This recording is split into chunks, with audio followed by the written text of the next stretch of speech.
बिस्मिल्लाहिर्रहमानिर्रहीम। अस्सलाम वालेकुम दोस्तों। हम लोग अपनी लाइफ में बहुत ज़्यादा वक्त बिजनेस में सर्व करते हैं, बिजनेस को रन करने के लिए, बिजनेस के स्मूथ ऑपरेशन के लिए हम डे बाय डे इस चीज़ पे फोकस कर रहे होते हैं कहाँ से हम कॉस्ट को सेव कर सकें, कहाँ से हम टाइम को सेव कर सकें, क्योंकि यही टाइम अगर आप सेव कर जाते हैं तो आप इस टाइम को कहीं और यूटिलाइज कर सकते हैं। आज की वीडियो में मैं आप लोगों की हेल्प करूंगा एक ऐसे बड़े इंपॉर्टेंट टॉपिक पे जिसमें मुझे बहुत सारे कमेंट्स आए हैं कि उस पर वीडियो बनाई जाए कि लोगों को बहुत ज़्यादा उसमें इश्यूज होते हैं। उस टॉपिक में बेसिकली हम लोग ये सीखेंगे कि वेंडर या सप्लायर को कैसे फाइंड किया जा सकता है, क्योंकि आज के टाइम में वक्त किसी के पास नहीं होता। अगर आप वही वक्त, अपना बड़ा इंपॉर्टेंट वक्त होता है आपके पास, उस वक्त को कहीं और सर्व करते हैं तो वहाँ पे काफ़ी ज़्यादा वक्त स्पेंड होने की वजह से कई मेजर एक्टिविटीज़ में आप टाइम स्पेंड नहीं कर सकते। सेकेंडली, आप जो परचेजिंग वगैरह कर रहे होते हैं वेंडर से या सप्लायर से, तो आप वो परचेजिंग करते हुए आप एक्स्ट्रा पैसे दे रहे होते हैं, आपको नहीं आइडिया हो रहा होता। आप खुद से बहुत सारे लोगों से रेट्स वगैरह कैलकुलेट करके ले लेते हैं, अपने इर्द गिर्द जो मार्केट्स हैं या आपके जो रेलिवेंट कंपटीटर हैं उनसे।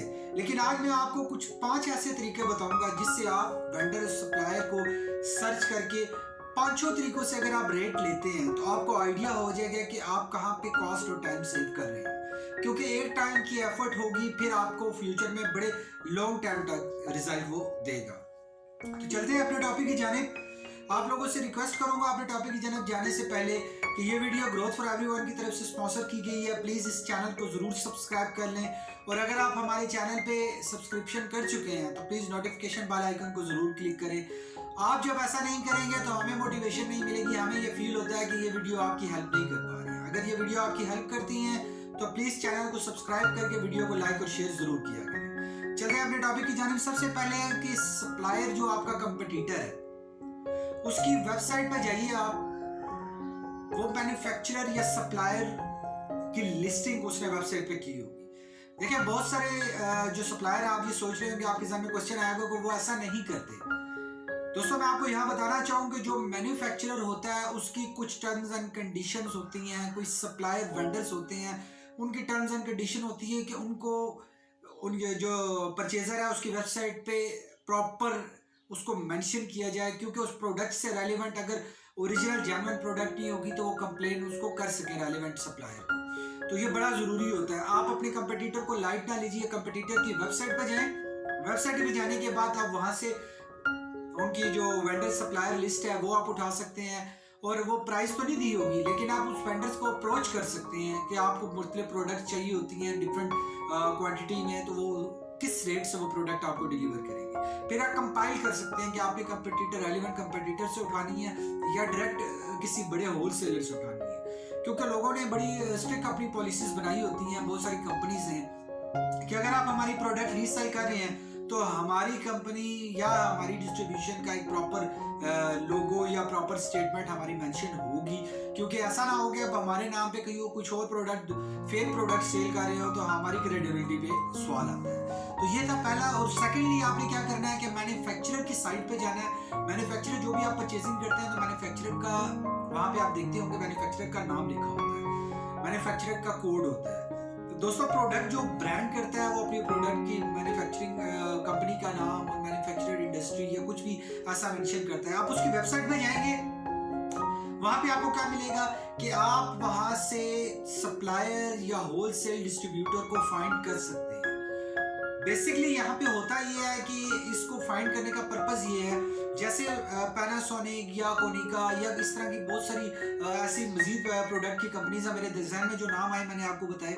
ये कंपनीज क्या करती हैं, ये पाकिस्तान में या इंडिया में या बांग्लादेश में या डिफरेंट पूरी दुनिया में जितनी भी कंट्रीज जहाँ पे इनकी सप्लाईज जा रही होती हैं, वहाँ पे लोकेशन वाइज वो वहाँ पे अपने वेंडर्स का नाम अपनी वेबसाइट पे डाल देते हैं कि इस वेंडर्स के पास हमारी जेन्युइन प्रोडक्ट अवेलेबल है। तो आप किसी और कंपटीटर से लेने के बजाय, क्योंकि वो वहां से अपना प्रॉफिट मार्जिन भी रखेंगे तो आपकी कॉस्ट बहुत ज़्यादा इंक्रीज कर जाएगी। तो आपने परचेजिंग कॉस्ट को रिड्यूस करने के लिए टेक्निक्स वगैरह कुछ मैं बता रहा हूँ ये यूज़ करनी है। तो सेकेंडली, आपने मैन्युफैक्चरर की साइट से डाटा उठा लिया जो वेंडर्स अवेलेबल है आपके। फॉर एग्जाम्पल, आपके नियरेस्ट पाकिस्तान में है आप तो कराची है, रावलपिंडी है, इस्लामाबाद है, लाहौर है। इस तरह से आप चेक कर सकते हैं कि आपकी एरिया के नियरेस्ट कौन सा ऐसा वेंडर या सप्लायर है जिसको डायरेक्ट डिस्ट्रीब्यूशन जिसने ली हुई है कंपनी की। तो आप वहाँ से भी रेट्स ले सकते हैं, आपको वहाँ से बड़े रेट्स, इकोनॉमिकल रेट्स मिल जाएंगे, जहाँ से आप परचेजिंग करके अपनी कॉस्ट को भी और अपने टाइम को भी सेव कर सकते हैं। क्योंकि जेन्युइन प्रोडक्ट होती है तो आपको जेन्युइन प्रोडक्ट ढूंढने की जरूरत नहीं पड़ती। तो ये सेकंड था। और नंबर 3 पे आ जाता है कि आप सर्च इंजन, बहुत बड़ा सर्च इंजन गूगल है इस वक्त, और भी सर्च इंजन यूज हो रहे हैं, लेकिन इस वक्त top of the list Google है। तो आपने करना ये है कि गूगल में प्रोडक्ट का जो कीवर्ड टाइटल है और अपनी लोकेशन, फॉर एग्जाम्पल आप पाकिस्तान में हैं तो आप पाकिस्तान में, आप कराची में हैं, कराची में किस लोकेशन पे हैं स्पेसिफिकली, आप उसको फिर सर्कल को बड़ा करते जाइए। फॉर एग्जाम्पल मैं रावलपिंडी में हूँ, तो रावलपिंडी के एक मेन एरिया में मैं मौजूद हूँ, तो मैं प्रोडक्ट के कीवर्ड के साथ मेन एरिया का नाम लिखूंगा और उसको सर्च करूंगा। अगर उससे नहीं आता तो मेन एरिया के साथ मैं मेजर एरिया का नाम लिखूंगा। फॉर एग्जांपल मैं रावलपिंडी के एक एरिया में था तो मैं एक एरिया के बाद मैं रावलपिंडी का लिख दूंगा। तो मुझे रावलपिंडी में अगर कोई भी वेंडर उस प्रोडक्ट से रेलिवेंट अवेलेबल होगा तो वहां से मैं वेंडर्स का डाटाबेस उठा लूंगा।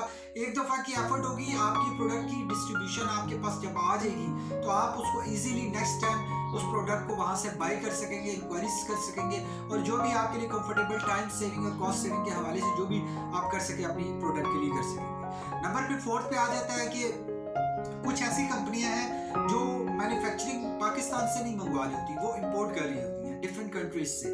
कुछ प्रोडक्ट ऑस्ट्रेलिया से है, कुछ यूएस से है, या इस तरह की चाइना से मैक्सिमम प्रोडक्ट वगैरह आती हैं, लेकिन बहुत सारे लोग और कंट्रीज से भी बहुत सारी आइटम्स वगैरह इंपोर्ट कर रही होती हैं। इसी तरह से अपनी प्रोडक्ट को भी आप एक्सपोर्ट कर सकते हैं। इंपोर्ट एक्सपोर्ट में मैं अलग से वीडियो लाऊंगा। अगर आपको वीडियो चाहिए सिर्फ यस नो में हमें कमेंट जरूर करें, सिर्फ यस नो में। आपका टाइम कीमती है इसीलिए सिर्फ यस नो का कह रहा हूँ कि हमें ये एक इंडिकेशन होती है कि आप इंटरेस्टेड हैं, तो आप मजीद वीडियो चाह रहे हैं इससे रेलिवेंट। अगर स्पेसिफिकली आपको कोई क्वेश्चन आप वो भी पूछ सकते हैं। तो इंपोर्ट जो लोग करवा रहे हैं, तो कस्टम के कुछ इंपोर्टर एक्सपोर्टर पाकिस्तान में भी हैं जो प्रॉपर सिर्फ इंपोर्ट एंड एक्सपोर्ट की सर्विसेज दे रहे हैं, क्योंकि आप खुद से नहीं कर सकते। इसके लिए प्रॉपर लाइसेंस और प्रॉपर बहुत सारी डॉक्यूमेंटेशन होती हैं जो आपको पूरा करने के लिए प्रॉपर एक कंपनी स्टैब्लिश करनी पड़ती है।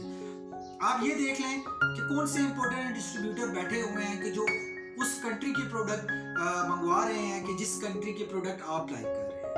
आपने, ये बहुत इंपॉर्टेंट है आपके लिए कि आपने उस मार्केट को आइडेंटिफाई करना है, उन लोगों की कुछ लिस्ट बनानी है, ताकि अगर आपको इंपोर्ट्स में कुछ बल्क में क्वांटिटी चाहिए हो आप वो भी मंगवा सकें। अगर आपको कुछ स्पेसिफिकली क्वांटिटी चाहिए हो तो आप इंपोर्टर एंड एक्सपोर्टर से डाटा उठा सकते हैं कि कौन से ऐसे होलसेलर हैं जिनको आप बड़ी बल्क क्वांटिटी में वो प्रोडक्ट देते हैं, तो वहां से भी आप ये प्रोडक्ट वगैरह उठा सकते हैं। नंबर 5 पे आ जाता है कि आपने इंपोर्ट एक्सपोर्ट करने के बाद आपने होलसेल मार्केट की तरफ जाना है। होलसेल मार्केट हर प्रोडक्ट की स्पेसिफिकली होती है। देखें, आप मार्केट में जाते हैं, होलसेल मार्केट में आपको डिफरेंट तरह की प्रोडक्ट मिलती है। आपने कोशिश करनी है कि उसको फोकस नहीं करना। आपने अपनी निची से रिलेटेड, आपने रेलेवेंट प्रोडक्ट से रिलेटेड, आपने उस आइटम जो आप पर सेल कर रहे हैं, जिसकी आप बार्गेनिंग कर रहे हैं, जिसकी आप ट्रेडिंग कर रहे हैं, आपने सिर्फ उसी की होलसेल मार्केट को सर्च करना है। हर एक इलाके में होलसेल मार्केट होती है, इलाके में ना हो तो थोड़ा सा दूर, लेकिन हर प्रोडक्ट की स्पेसिफिकली नीचे के ऊपर मार्केट अवेलेबल होती है। जैसे रावलपिंडी में सिटी सदर रोड पे आप देखेंगे इलेक्ट्रॉनिक्स की आइटम्स वगैरह अवेलेबल होती हैं, इलेक्ट्रॉनिक्स के पार्ट्स अवेलेबल होते हैं। तो जो भी मैकेनिक हैं, जो भी मैन्युफैक्चरर है, तो वो ज़्यादातर कोशिश करते हैं कि वहाँ से उनको बड़ी सस्ते रेट में वहाँ से चीज़ मिल जाएगी। तो अगर आपको एक आध क्वांटिटी चाहिए तो उसमें मार्जिन आप चेक कर लें कि वहाँ से लाने पे आपको कितना कंफर्टेबल हो सकता है। ये 5 फेज थे। नंबर 1 था कि सप्लायर की आप साइट पर जाएंगे, जहाँ से आप मैन्युफैक्चरर की लिस्टिंग उठा सकेंगे कि मैन्युफैक्चरर कौन सा इसको डिस्ट्रीब्यूशन दे रहा है या होलसेल कौन सा डिस्ट्रीब्यूशन दे रहा है। नंबर 2 पे था मैन्युफैक्चरर की साइट पे जाएंगे, वहाँ से आप देखेंगे कि वो मैन्युफैक्चरर अपने कहाँ किस एरिया में कौन से डिस्ट्रीब्यूटर्स को अपनी प्रोडक्ट डिस्ट्रीब्यूट कर रहा है। नंबर 3 पे था प्रोडक्ट टाइटल, और उसकी प्रोडक्ट जो कीवर्ड टाइटल है और अपनी लोकेशन के अकॉर्डिंग उसको आप सर्च कर सकते हैं। नंबर 4 पे था इंपोर्टर एंड एक्सपोर्टर का एक नेटवर्क आप बनाएं, उन लोगों से आप डाटा उठा सकते हैं कि रेलिवेंट प्रोडक्ट को होलसेल मार्केट के अकॉर्डिंगली होलसेल प्रोडक्ट कौन परचेज करता है ज़्यादा, या वहाँ से डाटाबेस भी उठा सकते हैं। नंबर 5 एंड फाइनल था कि आप अपनी इर्द गिर्द अपनी नीचे से अकॉर्डिंगली होलसेल मार्केट सर्च करें, क्योंकि होलसेल मार्केट में आपको सिर्फ 3 वेंडर्स का आपका डाटाबेस चाहिए होता है। तो ये कुछ 5 वेज थे। आपने हर एक वेज के 3 कॉन्टैक्ट डाटाबेस उठाने हैं।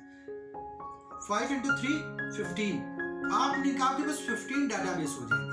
तो आपने जो 15 के हर बार आपने परचेजिंग करते हुए जो बल्क में करते हैं, आपने 15 से रेट्स वगैरह देख लेने अगर रेट में फ्लक्चुएशन आ रही है, क्योंकि कुछ ऐसी प्रोडक्ट है जो डॉलर की प्राइस के साथ डॉलर के साथ अकॉर्डिंगली चल रही होती है, तो उसमें डेली बेसिस पे कुछ ना कुछ अमेंडमेंट हो रही होती है। कुछ ऐसी हैं जिसमें आफ्टर 1 मंथ 2 मंथ 3 मंथ्स वो परचेजिंग गठी बल्क में की जाती है, उसको सेल किया जाता है, फिर दोबारा परचेजिंग की जाती है। तो ये आप देख लेंगे आपकी प्रोडक्ट कौन सी है, आप उसके अकॉर्डिंगली ही कर सकते हैं। तो दोस्तों एंड में आप लोगों से यही रिक्वेस्ट करूंगा कि प्लीज़ इस वीडियो को लाइक और शेयर जरूर किया करें, ज़्यादा से ज़्यादा लोगों का टाइम और पैसा सेव हो सके। आप सीख रहे हैं, हमारा पर्पज़ अपने नॉलेज को आपके साथ शेयर करना है। जो भी हमें क्वेश्चन आता है हम उसकी रिसर्च करते हैं, प्रॉपर प्रैक्टिकल फ्रेमवर्क तैयार करते हैं। मैं बिजनेस की मजीद वीडियो भी लेकर आऊँगा हर वेडनेसडे को। आप वीडियो हमारे साथ कनेक्ट रहिए, हर वेडनेसडे को आपको बिजनेस के अकॉर्डिंगली हेल्प मिलेगी। आखिर में यही कह के आप लोगों से इजाज़त चाहूँगा कि सिर्फ एक छोटी सी सोच चाहिए होती है आपकी पूरी लाइफ को चेंज करने के लिए। इसलिए हमेशा अपनी लाइफ में अच्छा सोचिए, आगे बढ़ने के लिए अच्छा सीखिए और बिना किसी लिमिट पे आगे बढ़िए।